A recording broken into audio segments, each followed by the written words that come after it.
Happy Halloween, everyone, from here at First Line Equipment. Today, we have a very spooky brew that we've conjured up in our cauldrons for you to enjoy.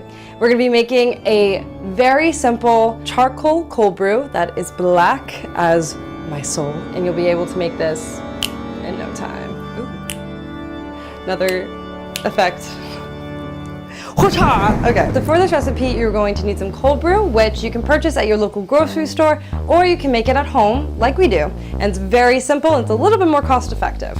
So all you'll need is some coffee and water, and basically you'll use whatever ratio fits your preference of how strong you like your coffee. We generally like to use a 1:7 ratio, so using 1 cup of coffee grounds to 7 cups of water, or 100 grams to 700 grams, and with a coarse grind. That's what will make the perfect, delicious cold brew. Once your coffee ratio is to your liking, you will steep your coffee for at least 12 hours and up to 24 hours, but you can also experiment how long you want to steep your coffee depending on how strong you like it.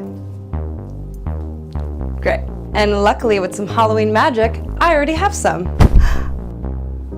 Yay! So we filtered this cold brew after it's steeped for about 18 hours through a Chemex filter, but you can also filter that through any means that you have, whether it's a cheesecloth or just a very fine mesh, also depending on how many microfines you like in it. But once you have your potion to your liking, we are going to mix in our second ingredient, which is our charcoal pills. You can also get charcoal as a powder, but the most common way you're going to find it is through these capsules here. And of course, you need a spooky glass to put it all in. Today I'm just going to be preparing this in a small batch, and I like to use a mason jar here because it makes mixing a little bit easier. So you're going to uncap your jar. I'm using 2 cups in here, and for every cup I'm going to add 1.5 capsules of charcoal. Now you want to make sure that you don't want to add it when the cold brew is steeping, only because then the charcoal kind of absorbs into the grounds and it doesn't really get to have that full blackened effect. So you want to make sure that you do it after your cold brew is finished, okay? So you're adding 1, you just got to crack it open. Your fingers might get a little bit black because of it, but that's okay. Make sure you get all of it out.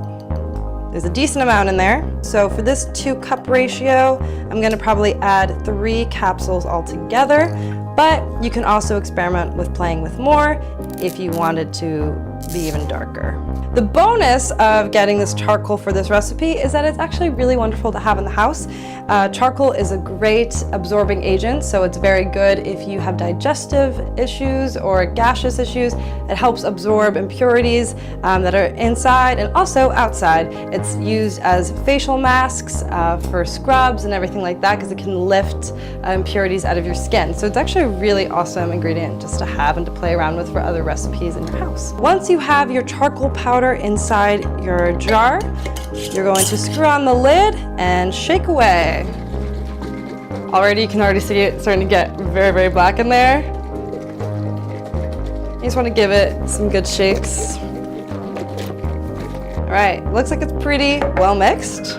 Cool. You can actually see, even with the bubbles that are kind of just on top, how it has this gray looking effect. So now we're going to add our blackened cold brew into our glass. Look how cool that looks. What? And for an extra spooky effect, we are going to add some dry ice to this. Woo! Look at that, it looks so scary. Dry ice in this definitely gives this drink a spooky effect, but you do want to make sure that if you're preparing drinks with dry ice, that you do it safely. If anyone is drinking this, it is completely safe to drink, just do not ingest the dry ice itself. That will make your Halloween a lot scarier than it needs to be. But if you keep the chunks big enough, you will definitely be safe in drinking it. But you might want to put on some caution signs around for anyone who is accident prone or who likes to be adventurous when they shouldn't be. For extra safety, you can just use a straw. And there you have it, a very simple and festive Halloween beverage that's definitely going to impress your guests, as well as probably help them digest their Halloween candy.